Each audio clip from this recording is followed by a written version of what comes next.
नमस्कार दोस्तों, स्वागत है आपके अपनी प्रोग्रेसिव एजुकेशन चैनल पर। मैं पूनम यादव आज आपके लिए लेकर के आई हूँ रीजनिंग के मिक्स क्वेश्चन की पार्ट 31 वीडियो। इसके पहले ही दोस्तों मैंने कई सारी वीडियो अपलोड कर दी है। यदि आप लोगों ने अभी तक मेरी उन वीडियो को नहीं देखा है तो आप उन्हें भी जाकर के जरूर देख लें।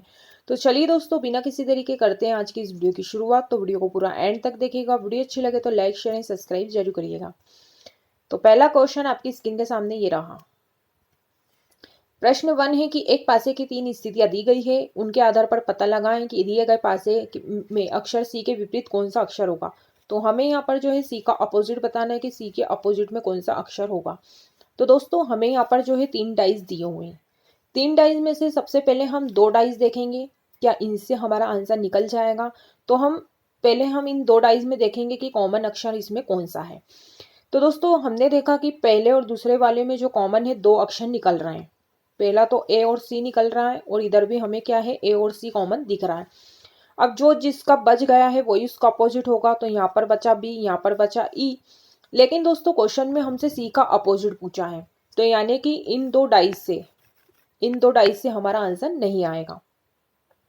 अब दोस्तों हम दूसरा और अब तीसरे डाइस से हम कंपेयर करेंगे कि क्या यहाँ पर कोई अक्षर कॉमन निकल सकता है। तो अब दोस्तों अब हम दूसरा और तीसरे डाइस में हम कॉमन देखेंगे। तो यहाँ पर हमने देखा है सी है और यहाँ पर अभी हमने देखा है सी है। अब दोस्तों जब भी जो कॉमन होता है उस कॉमन वाले अक्षर से हम क्लॉकवाइज काउंट करेंगे। तो यहाँ पर सी है ना, तो हम क्लॉकवाइज काउंट करेंगे। तो यहाँ पर आया अब सी, ई और ए। अब इधर से भी हम जो है कॉमन अक्षर से काउंट करेंगे क्लॉकवाइज। तो यहाँ पर है सी, बी, डी। तो सी, बी और डी। अब दोस्तों हमसे जो है सी का अपोजिट पूछा है। यदि हमसे ए का पूछते तो हम डी बता देते, ई का पूछते तो हम बी बता देते। अब हमसे सी का पूछा है। अब ऑप्शन में हमें देखना है कि सी का अपोजिट क्या हो सकता है। अब पहला वाला है बी। अब दोस्तों बी जो है ई का अपोजिट है, तो सी का अपोजिट कैसे हो सकता है। तो ये ऑप्शन तो हमारा नहीं होगा। सी दोस्तों सी का अपोजिट सी कभी नहीं हो सकता है, तो ये आंसर भी हमारा नहीं होगा। तीसरा है कि ई। अब ई जो है बी का अपोजिट है, तो ये भी सी का अपोजिट नहीं होगा। अब दोस्तों यहाँ पर बचा है एफ और एफ ही जो है सी का अपोजिट होगा। तो यहाँ पर जो है सी का अपोजिट क्या होगा, एफ होगा। तो हमारा जो आंसर होगा ऑप्शन डी करेक्ट हो जाएगा। तो आई होप कि आपको क्लियर हो गया होगा क्वेश्चन। चलते हैं नेक्स्ट प्रश्नों की ओर। क्वेश्चन नंबर 2 है, दिए गए विकल्पों में से संबंधी शब्द को चुनिए। यानी कि टेलीविजन का संबंध यदि टेलीकास्ट से है तो रेडियो का संबंध किससे होगा, हमें यहाँ पर ये फाइंड करना है। तो दोस्तों टेलीविजन जो है टेलीकास्ट करता है, तो रेडियो जो है ब्रॉडकास्ट करता है। तो ऑप्शन डी हमारा यहाँ पर करेक्ट हो जाएगा। चलते हैं अगले प्रश्नों की ओर।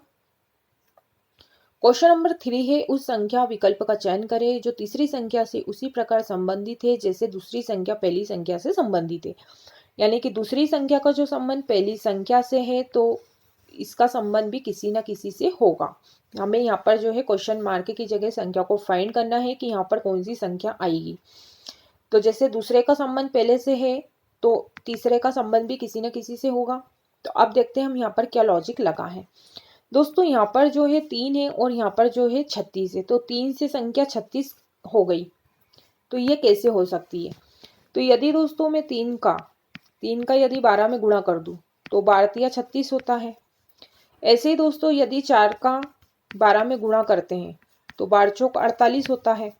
तो यहाँ पर जो है 48 आना चाहिए, लेकिन कहीं से कहीं तक भी ऑप्शन में हमें 48 नहीं दिया हुआ है। यानी कि ये वाला लॉजिक हमारा काम नहीं करेगा। अब देखते हैं इसके अलावा क्या यहाँ पर लॉजिक लगा है।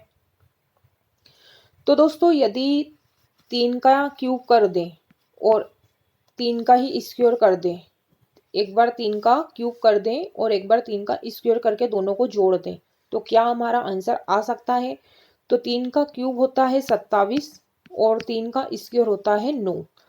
तो दोस्तों 27 और 9 को जब हम प्लस करेंगे तो कितना आता है, 36 आता है, जो कि हमें यहाँ पर दिया हुआ है। अब इससे तो हमारा आंसर आ गया। अब हम 4 को भी ट्राई करते हैं कि 4 से ऐसे ही करने से 4 से भी हमारा आंसर आ जाएगा। अब ऐसे ही दोस्तों इधर भी हम करेंगे 4 का क्यूब और करेंगे 4 का स्क्वायर और दोनों को जोड़ देंगे। तो 4 का क्यूब होता है 64 और 4 का स्क्वायर होता है 16। 64 और 16 को यदि हम जोड़ते हैं तो कितना आता है, 80 आता है। तो ये ऑप्शन में हमें दिख रहा है, तो यही क्या होगा, यही हमारा आंसर होगा। तो ऑप्शन ए हमारा यहाँ पर क्या है, करेक्ट हो जाएगा। तो आई होप कि आपको ये क्वेश्चन भी समझ में आया होगा। चलते हैं अगले प्रश्नों की ओर। क्वेश्चन नंबर 4 है आपकी स्क्रीन के सामने, दिशा दूरी का क्वेश्चन हैगा। पीयूष 8 किलोमीटर पश्चिम की ओर चला, फिर दाहिने मुड़कर 3 किलोमीटर चला। तब वह पुनः दाहिने मुड़कर 12 किलोमीटर चला। प्रारंभिक बिंदु से वह कितनी दूरी पर है, मतलब कि जहाँ से उनने चलना शुरू किया और जहाँ पर जाके वो रुका, तो उसके बीच में कितनी दूरी है, हमें यहाँ पर ये फाइंड करना है। तो दोस्तों यहाँ मान लीजिए कि उसका कोई स्टार्टिंग पॉइंट ये रहा होगा, यहाँ से उनने क्या है, चलना शुरू किया। आप सभी को पता है अपनी डायरेक्शन कैसी होती है, ये पूर्व होता है, ये पश्चिम होता है, सॉरी ये पश्चिम होता है, ये दक्षिण होता है, और ये क्या है, उत्तर होता है। तो दोस्तों वो क्या है, वो पश्चिम दिशा की ओर चला, तो पश्चिम वो इधर चलेगा, और वो कितना किलोमीटर चला, वो 8 किलोमीटर चला। अब दाहिने मुड़कर 3 किलोमीटर चला। अब दोस्तों वो इधर चला, तो उसका जो दाहिने होगा वो इधर होगा, और वो कितना चला, 3 किलोमीटर चला। वह पुनः दाहिने मुड़ा, मतलब कि वो वापिस से दाहिने मुड़ा, और वो कितना चला, वो 12 किलोमीटर तक चला। अब प्रारंभिक बिंदु से वह कितनी दूरी पर है। तो दोस्तों हमें जो है यहाँ से यहाँ तक की दूरी फाइंड करना है। वो यहाँ आके रुक गया। अब दोस्तों वो जो है यहाँ से यहाँ तक वो 8 किलोमीटर चला, तो वो यहाँ से यहाँ तक भी 8 किलोमीटर ही चला होगा। अच्छा, वो यहाँ से यहाँ तक 3 किलोमीटर चला, तो वो यहाँ से यहाँ तक भी उनने 3 किलोमीटर की दूरी कवर करी होगी। अब दोस्तों ये जो है ये पूरा 12 है, ये जो है ये क्या है, ये पूरा 12 है। तो 12 में से वो इतना 8 कवर कर चुका है, तो बचा हुआ कितना होगा, 4 होगा। तो अब हमें जो है यहाँ से यहाँ तक की उसकी दूरी बतानी है, तो यहाँ की जो है हमें वैल्यू फाइंड करना है। तो ये दोस्तों यदि आप लोगों को ट्रिपलेट याद है 3, 4, 5 की, तो यहाँ पर जो हमारा आंसर होगा वो 5 होगा। नहीं तो आप पाइथागोरस प्रमेय लगा करके भी आंसर आसानी से निकाल लेंगे। तो पाइथागोरस प्रमेय हम कैसे निकालते हैं, कर्ण का वर्ग बराबर लंब का वर्ग धन आधार का वर्ग, हम ऐसे ही पाइथागोरस प्रमेय निकालते हैं। अब दोस्तों कर्ण तो हमें निकालना है, लंब हमें कितना दिया है, तो 4 दिया है, और आधार कितना है, तो 3 है। अब इनका हम स्क्वायर करेंगे। कर्ण तो हमारा चल ही रहा है, तो 4 का स्क्वायर होता है 16, और 3 का स्क्वायर होता है 9। अब 16 और 9 कितना होता है, तो 16 और जो 9 होता है वो होता है 25। और दोस्तों 25 किसका वर्ग होता है, तो 25 जो होता है वो 5 का स्क्वायर होता है। तो हमारा जो आंसर होगा, यानी कि जो यहाँ की वैल्यू होगी कर्ण की, वो कितनी होगी, वो 5 होगी। तो ऑप्शन ए हमारा यहाँ पर करेक्ट हो जाएगा। तो दोस्तों यदि आप लोगों को ट्रिपलेट याद है तो आप डायरेक्ट भी आंसर बता सकते हैं, नहीं तो आप जो है पाइथागोरस प्रमेय लगा करके भी दूरी निकाल सकते हैं। तो आई होप कि आपको समझ में आया होगा कि हमने इसको कैसे सॉल्व किया है। अब चलते हैं अगले प्रश्नों की ओर। क्वेश्चन नंबर 5 आपकी स्क्रीन के सामने एंड लास्ट क्वेश्चन आज की इस वीडियो का।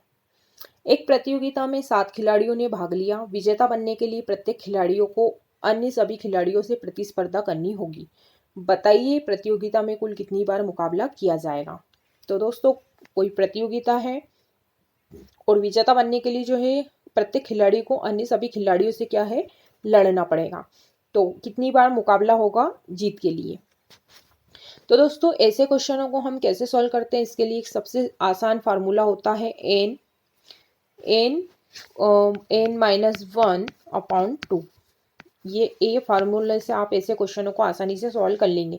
चाहे ऐसे क्वेश्चन हो, चाहे हाथ मिलाने के क्वेश्चन हो, आप ऐसे क्वेश्चनों को जो है इस फार्मूले से निकाल सकते हैं आसानी से। तो दोस्तों यहाँ पर जो है हमें n कितना दिया है, तो n जो है 7 खिलाड़ी दिए, तो 7 है। अब दोस्तों n में से 1 माइनस भी करना है, तो यहाँ पर 6 हो जाएगा, और 2 का भाग देना।